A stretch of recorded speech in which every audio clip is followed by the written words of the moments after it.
Perfecto. Adelante, Mana. Ya. Bueno, mi hermano, a mí me toca presentar acerca de las medidas preventivas para evitar una crisis, en específico la política para la protección de menores y la disciplina en la iglesia del libro Guía para aconsejar a familias en crisis. Bueno, sabemos de que la iglesia es muy importante ofrecer un ambiente seguro y sano para el crecimiento espiritual y el desarrollo de los niños y de los jóvenes. Lamentablemente hoy en día sabemos de que es una época en donde el abuso a menores, a niños, dentro de la iglesia ha ido en aumento, ¿cierto? Rápidamente. Y por ello es muy importante esto de la prevención, ¿cierto? Para evitar que esto ocurra en nuestros templos. A continuación, hay una muestra que se ha adaptado de políticas que se usó en una iglesia llamada Chivelip Baptist Church en Estados Unidos, en donde aquí, ¿cierto? La intención de realizar esta política es de ayudar a las iglesias para evaluar y capacitar a los voluntarios y al personal que trabaja con los menores. ¿Ya? Y se comienza con el reclutamiento y la selección de obreros.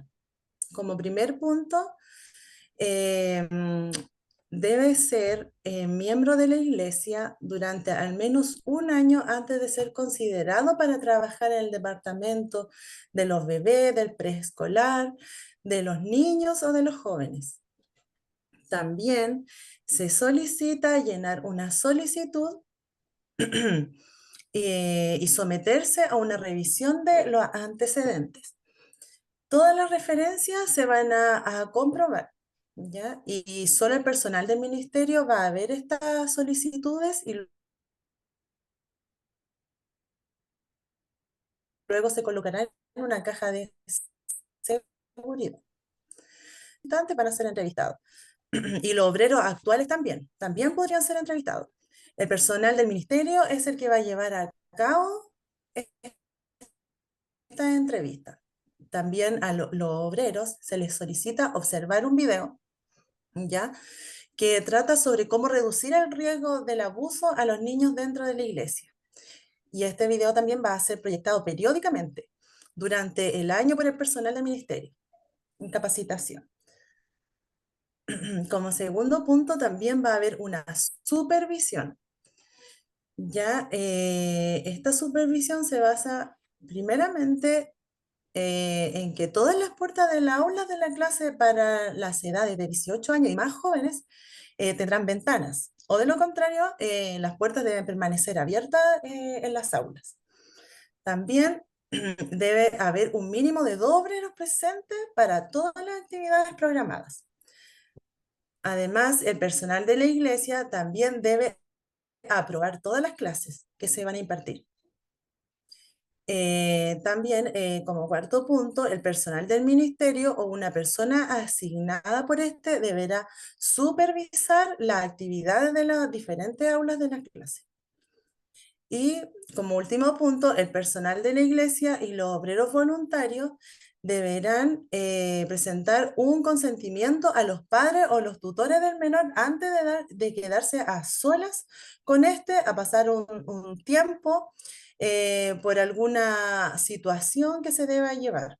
¿Ya? Los obreros también deben informar dichas reuniones con anticipación al pastor apropiado.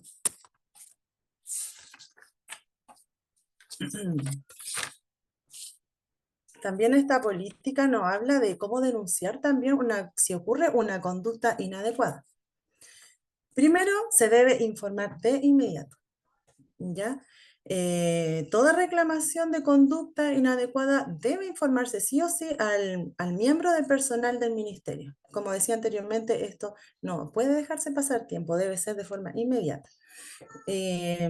También, para proteger tanto a la víctima como al agresor, se deben seguir estos siguientes pasos. el pastor tomará una declaración escrita de lo ocurrido o hará una transcripción. También los padres o el tutor legal de la víctima deben ser informados. Tercer punto también, se informará al acusado. También todos los esfuerzos para responder a los alegatos se documentarán y serán confidenciales. ¿Por qué deben ser confidenciales? Para proteger también los derechos de la persona, que también puede ocurrir ciertas falsas acusaciones. Otro punto, que el abogado de la iglesia o un miembro del personal del ministerio y el pastor entrevistarán las ambas partes involucradas y se les dará también las recomendaciones apropiadas a cada uno. Otro punto es que cuando la ley lo exija, se preparará un informe de los hechos para las autoridades pertinentes y para la compañía de seguro. También, si no puede haber una entrevista respecto al incidente antes de alguna actividad que se tenga programada, una persona designada deberá auditar la actividad. Ya. Después de entrevistar a las ambas partes involucradas, las personas que hacen la investigación deberán preparar una declaración preliminar sobre sus conclusiones. Y para terminar también dice que al final de la investigación se tomarán las medidas correspondientes. Eso con respecto entonces al primer punto de la política de protección de menores.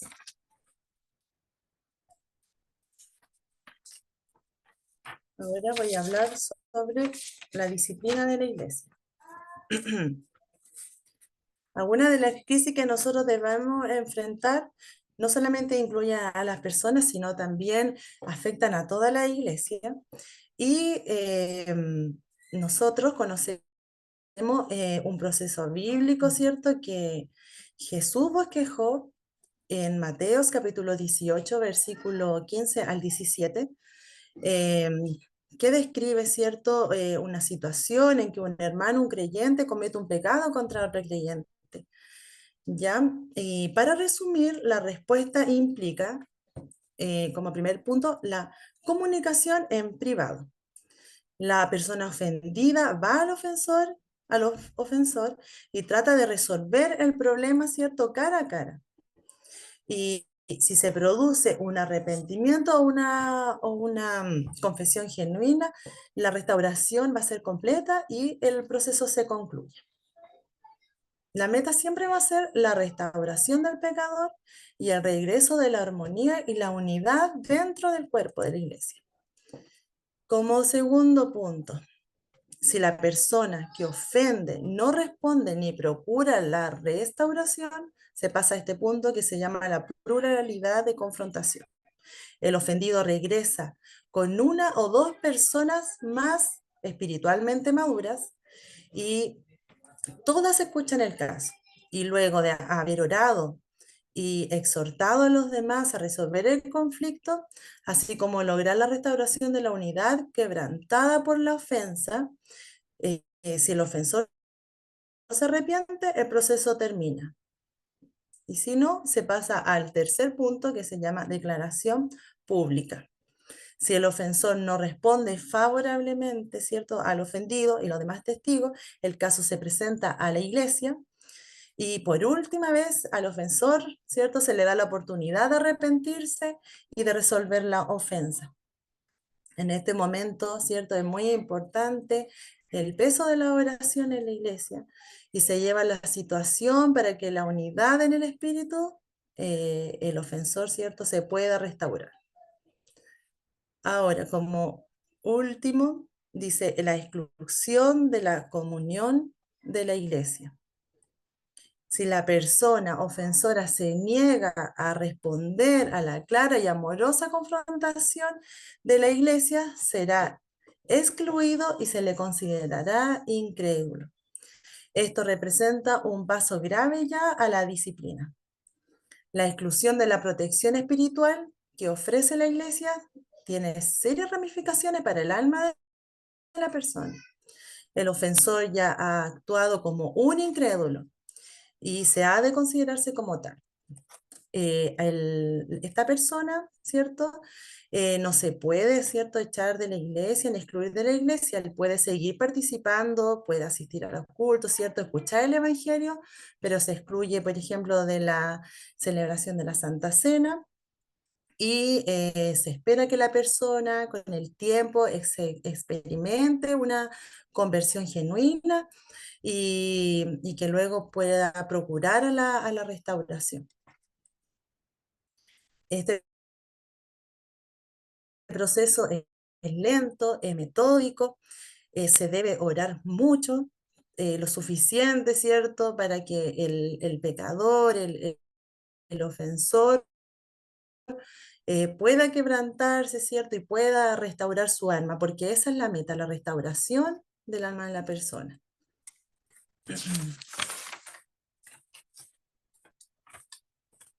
¿Qué hacer cuando cae un líder en la iglesia? Siempre se hace esta pregunta, que si la persona debe o no ser retirada del liderazgo de la iglesia cuando es un líder y comete una falta. Suponiendo que el líder se arrepiente completamente, hay unos principios que se pueden considerar útiles en estos asuntos prácticos dentro del ministerio de la iglesia. Lo primero es la confesión del pecado. Este debe extenderse al menos hasta el grado en que se conoce el pecado. Para un líder también, la responsabilidad de la posición exige que dicha confesión se extienda para todo el cuerpo de la iglesia. ¿Por qué? Para evitar murmuraciones, ciertos chismes, que deshonrarían también el nombre del Señor. Y algunas ofensas también eliminan a la persona de las posiciones de liderazgo de la iglesia, al menos por un tiempo. Este debe pasar, ¿cierto?, en disciplina, porque la verdad es que sabemos de que debemos tener una vida íntegra. Sobre todo a los líderes se les exige tener una humildad, cierto honor dentro de la iglesia, pero también, ¿cierto?, no están exentos a cometer algún pecado. Nadie está exento de cometer algún pecado.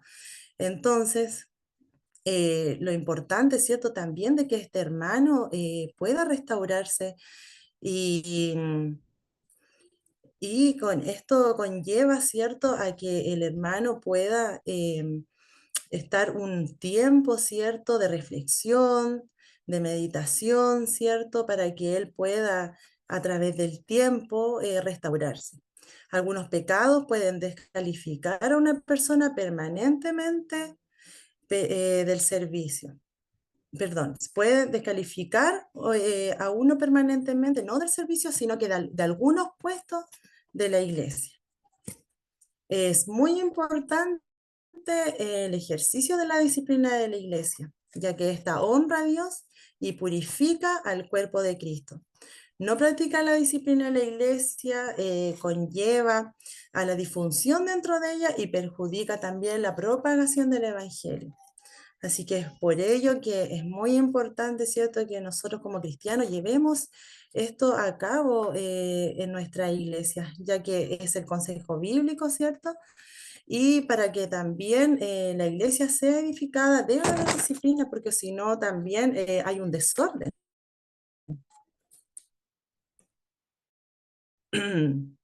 Y como autoridad debemos para andar dignos del llamamiento de, de nuestro Señor Jesucristo. Como conclusiones, a mí me pareció un libro, ¿cierto? Y sobre todo estos capítulos de consejos muy claros, concisos para aplicar en la congregación. También lleva apoyo bíblico, que eso es fundamental en la consejería, que vaya respaldado con su palabra. Me ha sido muy también de reflexión de la importancia de la oración en todo ámbito, ¿cierto? En la consejería, en el primer tema, ¿cierto? Del tema de la política para la protección de menores. Importante la decisión de elegir a quienes van a estar acá cargo de este puesto, ¿cierto? De trabajar con los niños. Muy importante, ¿cierto? La oración para la elección de ellos. Y la importancia también de la restauración en los hermanos que han cometido alguna falta, ¿cierto? Han cometido alguna indisciplina dentro de la iglesia. Eh, Como decía en una parte que la meta era la restauración del hermano. Y eso es como hermano amarnos, ¿cierto? Juntos, tratar de llevar la unión en la iglesia, la edificación. Y si bien a lo mejor eh, como punto débil sería que esta política de protección de menores es buena, es muy buena, pero a lo mejor en iglesias pequeñitas costaría realizar esto porque la verdad es que, bueno, acá el ejemplo que da son iglesias de Estados Unidos, yo me imagino que son como iglesias muy grandes y deben trabajar mucho, hermano, por lo que cuenta acá, son muchos hermanos los que trabajan, los dividen en muchos grupos, bebés, preescolar, niños, son muchos. Al menos acá en mi iglesia participamos, en mi anexo son tres niñitos que son mi hijo. En la iglesia central son muy poquititos niños que yo he visto que van, son como cinco niños que van a la escuelita dominical y la hermana como que ha sido la misma de siempre que hacen las clases. Entonces sería difícil como aplicar a un 100% de esto, pero sí es importante que el pastor, el que nombra a los hermanos, tenga claridad también del Señor para elegir estos puestos de trabajo. Y eso, mi hermano.